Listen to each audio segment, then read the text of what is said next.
చేతుల్లోనే ఉంది. మీరు ఈ ఎన్విరాన్మెంట్ని కాపాడుకున్నట్టయితే నెక్స్ట్ మీరంతా హ్యాపీగా జీవించవచ్చు, తర్వాత నెక్స్ట్ తరాలు కూడా హ్యాపీగా జీవించవచ్చు. దానికోసమని ఇప్పటి నుండి ఉడత భక్తిగా మనం ఏదో ఒక చిన్న పని చేసినట్టయితే అదే నెక్స్ట్ ఫ్యూచర్లో మనకు ఉపయోగపడే అవకాశం ఉంది. అయితే మన నేచర్ క్లబ్లో ఇప్పుడు మెయిన్గా ఏమేమి మేనేజ్మెంట్స్ ఉన్నాయి? మొదటిది ఏంటి? ఇక్కడ ప్లాంటేషన్. ఏంటి? ప్లాంటేషన్ మీన్స్ మనం ఎప్పుడు కూడా మొక్కలు నాటుతూ ఉంటాం కదా. మొక్కలు నాటడం వల్ల ఏంటి? పొల్యూషన్ తగ్గించవచ్చు కదా. పొల్యూషన్ అయితే రిలీజ్ అవ్వకుండా మనం ఆపలేము. మన చుట్టూ ఎన్టీపీస్ లాంటి జైపూర్ పవర్ ప్లాంట్ లాంటివి ఉన్నాయి.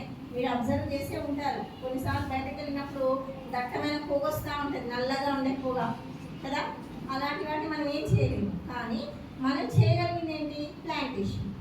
వాటిని ప్లాంట్ చేయడం వల్ల ఎంతో కొంత పొల్యూషన్ మనం తగ్గించుకోవచ్చు. ప్లాంటేషన్ అనేది మీరు కూడా చేయొచ్చు కదా. ఇవాళ నాటిన ఒక చిన్న మొక్క రేపు వృక్షం అవుతుంది.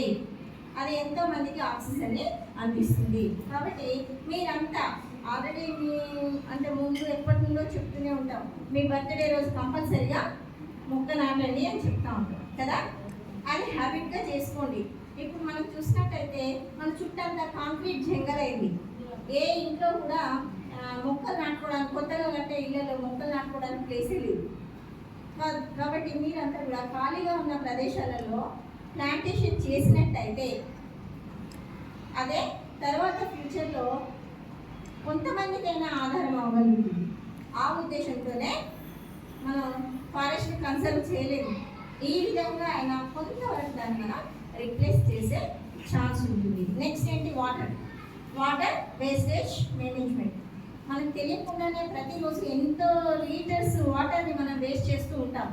మీరు ఇప్పుడు అబ్జర్వ్ చేసే ఉంటారు, అందరు ఇప్పుడు మినరల్ వాటర్ కొనుక్కొని తాగుతూ ఉన్నారు కదా. బబుల్స్లో కొనుక్కుంటా ఉన్నారు, 20 లీటర్స్ బాటిల్స్లో కొనుక్కొని తాగుతూ ఉన్నారు. అంటే ఏంటి? ఒకప్పుడైతే మా చిన్నప్పుడు మేము బయటకు వెళ్ళినప్పుడు ఎక్కడైనా బావి కనబడితే చేరుకున్న నీళ్ళు తాగేవాళ్ళం. కానీ ఇప్పుడు తాగే పరిస్థితి లేదు. ఎందుకని? పొల్యూషన్ అంతా ఎక్కువగా ఉంది. అందుకని ప్రతి ఒక్కరు ఏం చేస్తూ ఉన్నారు? మినరల్ వాటర్ తాగడానికి ఇష్టపడుతూ ఉన్నారు. అట్లా కొన్ని రోజులంటే మనం యూజ్ చేసే వాటర్ కూడా కొనుక్కోవాల్సిన అవసరం ఉంటుంది. అందుకని ప్రతి ఒక్క బొట్టుని, ఇప్పుడు వర్షాకాలం వస్తుంది, వర్షాకాలంలో ఎంతో వాటర్ వృధా వెళ్ళి సముద్రంలో కలుస్తూ ఉంటుంది కదా. అందుకని ప్రతి నీటి చుక్కని ఒడిసి పట్టుకోవాల్సిన అవసరం ఉంది. దానికోసం ఇంకుడు గుంటలు చేసినట్టయితే ప్రతి ఇంట్లో, కొత్తగా కట్టే ప్రతి ఇంట్లో కూడా ఒక ఇంకుడు గుంట ఉన్నట్టయితే అప్పుడు దాంట్లో సోప్ పిట్స్ అనమాట. ఈ సోప్ పిట్స్లోకి వాటర్ వెళ్ళి అండర్ గ్రౌండ్ వాటర్ లెవెల్స్ అనేది ఇంక్రీజ్ అవుతుంది. మనం ఏం చేయాలి మరి? మనం సోప్ పిట్స్ అయితే కట్టలేము కదా. కానీ మన ఇంట్లో వాడే వాటర్, తర్వాత ఇక్కడ ట్యాప్ దగ్గర వాడే వాటర్, ఇవన్నీ కూడా మనం పొదుపుగా ఉపయోగించాల్సిన అవసరం ఉంది. కొంతమంది బకెట్లు నీళ్ళు పారబోస్తూ ఉంటారు కదా. కానీ మరి అంత నీరు మనం వృధా చేస్తూ ఉన్నాం. ఒక్కింటికి అంత నీళ్ళు వాడితే మరి మన వీధి అంతా ఎంత నీళ్ళు వాడాలి? మన విలేజ్ అంతా ఎంత నీళ్ళు వాడాలి? కాబట్టి రాను వాటర్ పర్సంటేజ్ తగ్గిపోతుంది. మనం నీటిని కొనుక్కోవాల్సిన అవసరం ఏర్పడుతుంది. కాబట్టి జాగ్రత్తగా దాన్ని మనం కన్సర్వ్ చేయాల్సిన అవసరం ఉంది. నెక్స్ట్ ఏంటి? Energy saving management. ఇది కూడా మీరు ఎట్లాగో ఎనర్జీ మీరు తయారు చేయలేదు, చేస్తారా?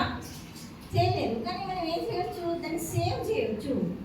మీరు క్లాస్ నుండి బయటకు ఎప్పుడు వెళ్ళవుతుందా, ఎప్పుడు పరిగెడదామా అని చూస్తారు. మీ క్లాస్లో ఉన్న లైట్స్ కానీ ఫ్యాన్స్ కానీ ఎవ్వరు స్విచ్ ఆఫ్ చేయడం లేదు. అంటే మీకు బాధ్యత లేదు కదా. మరి మీ ఇంట్లో అయితే ఆఫ్ చేస్తారా లేదా? చెయ్యాలి కదా. ఎవరింట్లో అయినా కూడా మనం ఒక యూనిట్ కరెంట్ వాడినట్టయితే దానికి ఎంతో ఎక్కువ పొల్యూషన్ గాల్లోకి రిలీజ్ అవుతుంది. అంటే పవర్ ప్లాంట్ ద్వారా ఎనర్జీ రిలీజ్ అవ్వాలంటే పొల్యూషన్ రిలీజ్ అవుతుంది. మనం ఆ ఎలక్ట్రిసిటీని వాడుతున్నాం అంటే మన పొల్యూషన్కి కారణం అవుతున్నాం. దాన్ని అరికట్టడానికి మీరు వినియోగంలో లేనప్పుడు ఏవైనా విద్యుత్ ఉపకరణాలు మీ ఇంట్లో వాడినట్టయితే వాటిని ఆఫ్ చేసి పెట్టుకోండి. మీరు కొత్తవి, మీ అమ్మ వాళ్ళు కొత్తవి ఉన్నట్టయితే మంచి 5 స్టార్ రేటింగ్ ఉన్నవి అవి తీసుకోండి. దాని ద్వారా పొల్యూషన్ తక్కువగా వస్తుంది. నెక్స్ట్ ఏంటమ్మా?